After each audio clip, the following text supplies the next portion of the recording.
I enjoy following Mr. McDermott.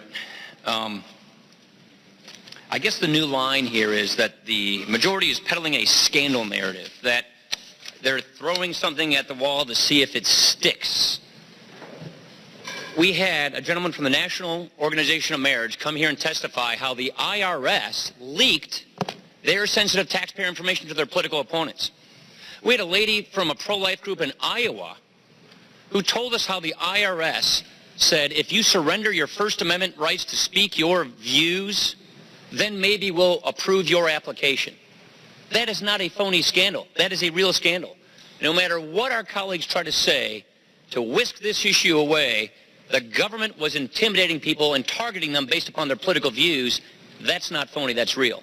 Now here, I want to actually ask you a question instead of giving a speech for 5 minutes and then asking a question, with 10 seconds to go. Mr. Cohen, is an adult child, meaning somebody under the age of 26, who has a parent with affordable employer-sponsored insurance eligible to receive a tax credit in the exchange? No. Okay, so let's walk through a scenario here. Take a young woman, 25 years old, living in Milwaukee, and her mom and dad live in Chicago, and they have employer-sponsored health insurance. She goes to the exchange because her job in Milwaukee doesn't offer her health insurance. Right. And she gets the 3-page application for single people without employer coverage. The application says specifically, quote, single adults who aren't offered health coverage from their employer. There are no further questions about employer coverage. So she signs up. She gets a subsidy. It could be thousands of dollars of subsidy that she's not eligible for because her parents... No, I may be wrong then. I may be incorrect in my... my understanding of the law is that she is not eligible for a subsidy if her parents' insurance covers this. But since you delayed the employer mandate, your data hub has no way of reconciling that record, so she's going to get a subsidy she's not entitled to or eligible for. Take a husband and wife living in Madison. The husband has been the person with the insurance for the family, but he's losing it because the company's not doing it anymore. He got his hours knocked down to 30 or something like that. The wife works at a job, and her employer does offer credible insurance, but she didn't take it because she never has before, and it's just another year, and she's not doing it. He goes and signs up for the exchange. He gets the subsidy. He gets Obamacare, but they're not eligible for the subsidy. But you have no way of verifying that. So what are you going to do? Are you going to make this person pay it back, Mr. Werfel? Because if I'm not mistaken, the law requires you to do so.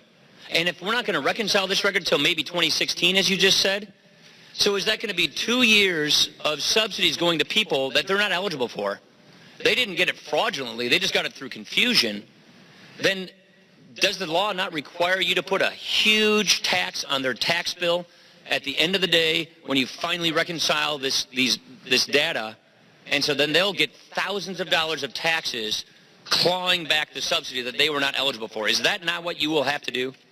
A couple of responses. First, the employer report that is going to be very helpful in validating the state of coverage. You're right, we're not going to get it in filing season 2015, but there are other ways that we can work with the employer community to get that information. You're going to have that up and running when people start filling this out next year? We are working very closely, and I think HHS and the exchanges and IRS were working together with the business community to figure out alternative solutions. Okay, so a partnership with the business community. So this fall when the 25-year-old Milwaukeean signs up because she doesn't get health insurance at her job, but she's ineligible legally for the subsidy. When she actually applies for the subsidy because she doesn't know any better, because the application doesn't say any better, if she's, you're going to catch that? If she's in the right income, if she's between 100 and 400% of the poverty level, it's my understanding. Most 25-year-olds are. It's my understanding that the exchange will reach out to employer and employers at that time. It won't be the official report that we'll be getting in filing season 2016. Okay. But again, it's not.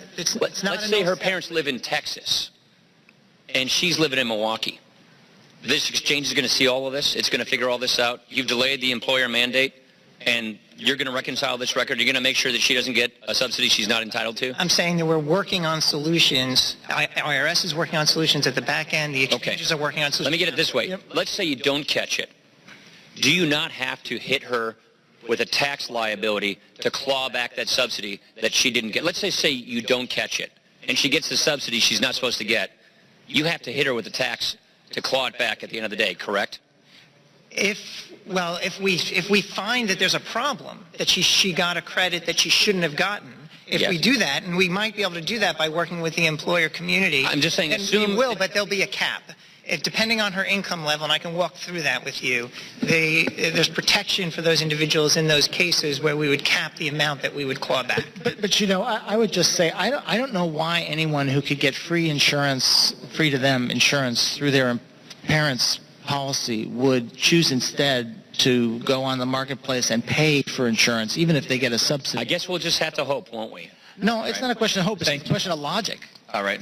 Mr. Neal. Thank you, Mr. Chairman. Mr. Chairman,